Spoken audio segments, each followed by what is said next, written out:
Hello पढ़ाई करने वाले मित्रों, मैं डॉक्टर भारती परमार अपने learning platform visual art and GK tutorial पर आपका स्वागत करती हूं। दोस्तों, ये वीडियो है TGT PGT visual art test series का पार्ट 6 और ये सारे ही प्रश्न कला परीक्षाओं में पूछे जा चुके हैं, इसलिए ये वीडियो बहुत ही महत्वपूर्ण है। ये सीरीज़ जो चल रही है वो आपकी आर्ट एग्ज़ाम प्रिपरेशन में काफ़ी हेल्पफुल हो सकती है।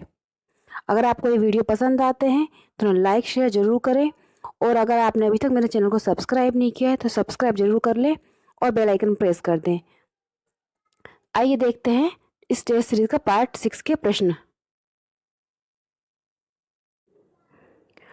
क्वेश्चन शुरू करने से पहले आपसे कहना चाहूँगी कि एक मेरा सुझाव है ये कि आप साथ में मेरे सॉल्व करते जाएं अभी क्वेश्चंस और अपने आंसर लिखते जाएं। चाहे तो आप वीडियो पॉज कर लें या इसकी स्पीड भी कम कर सकते हैं सेटिंग में जाकर, और फिर आप लास्ट में देखें ये 20 क्वेश्चंस में से आपके कितने आंसर सही हो रहे हैं और आप मुझे कमेंट बॉक्स में लिख के बताएं, तो आपको भी एक अंदाज़ा हो जाएगा कि आपकी प्रिपरेशन कैसे चल रही है।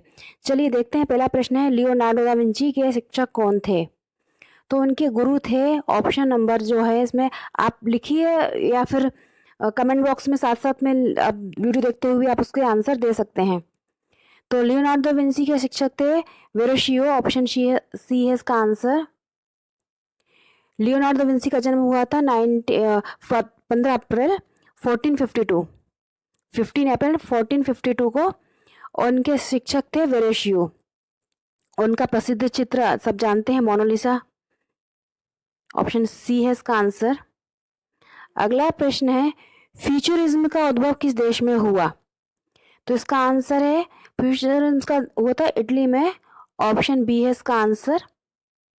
भविष्यवाद जिसे कहा जाता है उसका उद्भव इटली में हुआ, ऑप्शन बी है इसका आंसर। अगला प्रश्न है, निम्नलिखित में से कौन सा चित्र एडवर्ड मुंक ने बनाया था? कई बार पूछा जाता है ये एग्जाम में। तो उनका था फेमस चित्र द स्क्रीम, चीख भी आता है हिंदी में, तो ऑप्शन सी है इसका आंसर। एडवर्ड मुंक जो थे वो थे बहुत प्रसिद्ध चित्रकार, और उनका जन्म हुआ था 1865 में नॉर्वे में। नॉर्वे के चित्रकार थे ये, और उन्होंने बनाया था द स्क्रीम, चीख। अगला प्रश्न है, सुजान लेंगर कौन थी? कई बार थे भी आ जाता है। सुजान लेंगर एक फीमेल थी, तो ये कौन थी ये पूछा गया है। सुजान लेंगर जो थी वो थी प्रसिद्ध सौंदर्य शास्त्री, ऑप्शन डी है इसका आंसर। सुजैन लेंगर आता, सुजान लेंगर भी आता है, ये थी सौंदर्य शास्त्री, ऑप्शन डी है इसका आंसर। अगला प्रश्न है, इनमें से कलर फील्ड पेंटर कौन है? तो कलर फील्ड पेंटर थे इसमें से मार्क रोथको, ऑप्शन ए है इसका आंसर। मार्क रोथको थे कलर फील्ड पेंटर, और ये थे यहूदी मूल के अमेरिकी, मतलब रशियन यहूदी मूल के अमेरिकी कलर थे, और इनका जो जन्म हुआ था वो था 25 सितंबर 1903 में, और 1970 में इनकी मृत्यु हो गई थी। तो कलर फील्ड पेंटर थे मार्क रोथको। अगला प्रश्न है, अलेक्जेंडर कॉल्टर ये किस रूप में जाने जाते हैं? तो ये थे प्रसिद्ध मूर्तिकार। अलेक्जेंडर कॉल्टर जो थे प्रसिद्ध मूर्तिकार थे, ऑप्शन ए है इसका आंसर। और ये थे अमेरिकी मूर्तिकार थे। 2 अगस्त 1898 में इनका जन्म हुआ था। अगला प्रश्न है, किसने अपनी चित्रकारी को हैंड पेंटेड ड्रीम इमेजेस कहा है? अपने चित्रों को किसने कहा है हैंड पेंटेड ड्रीम इमेजेस? ये कहा था सल्वाडोर डॉली ने, ऑप्शन बी है इसका आंसर। हाथों से बने हुए सपनों के इमेज कहा है इन्होंने अपने चित्रों को, ऑप्शन बी है इसका आंसर। अगला प्रश्न है, transformation of nature in art ये पुस्तक किसने लिखी है? और ये कई एग्जाम में पूछी भी गई है। तो इसका आंसर है ऑप्शन बी, आनंद के स्वामी, आनंद कुमार स्वामी। ये श्रीलंका में इनका जन्म हुआ था। ये प्रसिद्ध इतिहासकार थे, इन्होंने कई किताबें लिखी हैं और कई एग्जाम में पूछी भी जाती हैं। Introduction to Indian art, Buddhist art, history of Indian and Indonesian art, ये कई सारी पुस्तकें इन्होंने लिखी हैं। अगला प्रश्न है, फिलोसॉफिकल स्केचेस नामक पुस्तक किसने लिखी है? तो ये लिखी है ऑप्शन नंबर सी सुजैन के लेंगन ने, ये अभी मैंने आपको बताया सौंदर्य शास्त्री थी ये, और उन्होंने लिखी है फिलोसॉफिकल स्केचेस। ऑप्शन सी है इसका आंसर। अगला प्रश्न है सल्वाडोर डाली किस देश के कलाकार थे? तो सल्वाडोर डाली जो थे अति यथार्थवादी कलाकार थे, और ये थे स्पेन के कलाकार। ऑप्शन ए है इसका आंसर। स्पेन के मशहूर चित्रकार थे सल्वाडोर डाली, और इनका जन्म हुआ था 1904 11 मई 1904 में। अगला प्रश्न है नई फिल्म अवतार के निर्देशक कौन है? तो इसको डायरेक्ट किया था जेम्स कैमरून ने। ऑप्शन ए है इसका answer. James Cameron Avatar movie के निर्देशक हैं। अगला है रंग परिप्रेक्ष्य है, कलर इज पर्सपेक्टिव, ये किसने कहा है? तो ये कहा है ऑप्शन नंबर ए सेजा ने।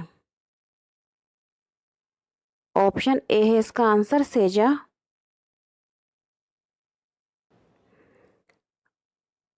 अगला प्रश्न है रेखा में रंग की शक्ति होती है, lines has the power of colour, ये किसने कहा है? तो ये कहा है पॉल गौगुआ ने। ऑप्शन सी है इसका आंसर। पॉल गौगुआ ने कहा है कि line has the power of colour, रेखा में रंग जैसी शक्ति होती है, रंग की शक्ति होती है। ऑप्शन सी है इसका आंसर। अगला प्रश्न है मार्क एंसर्ट किससे संबंधित है? जो मार्क एंसर्ट कलाकार थे उनका संबंध था अति यथार्थवाद। ऑप्शन ए है इसका आंसर। अति यथार्थवादी कलाकार थे ये, और उनका जन्म हुआ था 2 अप्रैल 1891 में। और ये चित्रकार, मूर्तिकार, ग्राफिक आर्टिस्ट और कवि भी थे, और ये जर्मनी के कलाकार थे, जर्मन कलाकार थे। अगला है सलो दी रिफ्यूजे नामक कला प्रदर्शनी की प्रथम समीक्षा किसने लिखी थी? तो सला द रिफ्यूजे जो प्रदर्शनी हुई उसकी समीक्षा लिखी थी ली रॉय ने। ली रॉय ऑप्शन है इसका answer. Option B, Lee Roy ने इसकी प्रथम समीक्षा लिखी थी। Option B.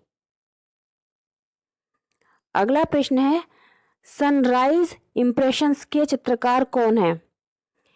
सनराइज के ऊपर सबसे ज्यादा चित्र बनाए थे क्लॉद मोने ने। ऑप्शन है ए आंसर इसका, क्लॉद मोने।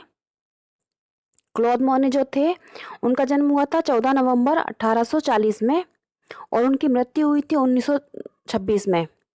1840 में जन्म हुआ था, 1926 में मृत्यु हुई। फ्रांस के कलाकार थे, फ्रांस के प्रभाववादी कलाकार। सनराइज इंप्रेशन होते प्रभाववाद से जुड़ा हुआ, क्योंकि सूरज के जितने भी इंप्रेशन पड़ते थे, धूप, छांव, सुबह, शाम, उस तरह के चित्र बनाते थे हर इंप्रेशन के। तो ऑप्शन ए है क्लॉद मोने इसका आंसर। अगला प्रश्न है वाह हाउस आंदोलन, सॉरी ना टाइप नहीं हो पाया, आंदोलन कहाँ विकसित हुआ? तो वाह हाउस आंदोलन जो था वो था जर्मनी से कनेक्टेड। इसका जो अभ्युदय हुआ था वो हुआ था जर्मनी में। अगला प्रश्न है निम्नलिखित में से किस सिद्धांत ने अभिव्यंजनावाद के अभ्युदय को अवलंबन दिया? अभिव्यंजनावाद का जो उदय हुआ उसको सपोर्ट किया। तो अभिव्यंजनावाद जो आंदोलन था उसमें कलाकार जो थे वो बाह्य रूप जो होता था उसकी उपेक्षा करते थे, और आंतरिक सौंदर्य की भावनाओं को अभिव्यक्त करने के उद्देश्य से काम करते थे। और इसका अभ्युदय जो हुआ जर्मनी में हुआ, जर्मनी में इसका उत्थान भी हुआ। और इसके जो मुख्य कलाकार थे वो थे वॉन गो, मुंक, होल्डर, एंसोर, कांडिंस्की, ये उसके मुख्य कलाकार थे। और अभिव्यंजनावाद का जो अभ्युदय को जो अवलंबन दिया वो दिया स्वच्छंदतावाद ने। ऑप्शन बी है इसका आंसर, स्वच्छंदतावाद। अगला प्रश्न है यह किसने कहा था कि कला एक महत्वपूर्ण विधा है? यह कहा था क्लाइव बेल ने। ऑप्शन बी है इसका आंसर। क्लाइव बेल का पूरा नाम था आर्थर क्लाइव हेवार्ड बेल। उनका जन्म हुआ था 1881 में। क्लाइव बेल है इसका आंसर। 1881 में उनका जन्म हुआ था, और ये ब्रिटिश कला समीक्षक थे। ये ब्रिटिश कला समीक्षक थे, ब्रिटेन के थे ये। उन्होंने कहा था कला एक महत्वपूर्ण विधा है। अगला प्रश्न है बुल फाइट सीरीज में पिकासो ने निम्नलिखित में से किसका प्रयोग किया है। कई बार ये भी पूछा गया कि बुल फाइट सीरीज किसकी है, तो याद रखिए पिकासो की है। और ये किस माध्यम में बनी है, ये पूछा है, तो ये बनी है ऑफसेट लिथोग्राफ में। ऑप्शन ए है इसका आंसर, ऑफसेट लिथोग्राफ में बनी है ये बुल फाइट सीरीज। और इसका निर्माण जो हुआ था वो 1960 में हुआ था। तो दोस्तों ये थे 20 महत्वपूर्ण आपके लिए प्रश्न। और अगर आपको ये वीडियो पसंद आता है तो प्लीज़ इसे लाइक शेयर जरूर करें और कमेंट में बताएं कि आपके 20 में से कितने प्रश्न सही हो रहे हैं। अच्छे से अपनी तैयारी जारी रखें। Good luck. जय हिंद।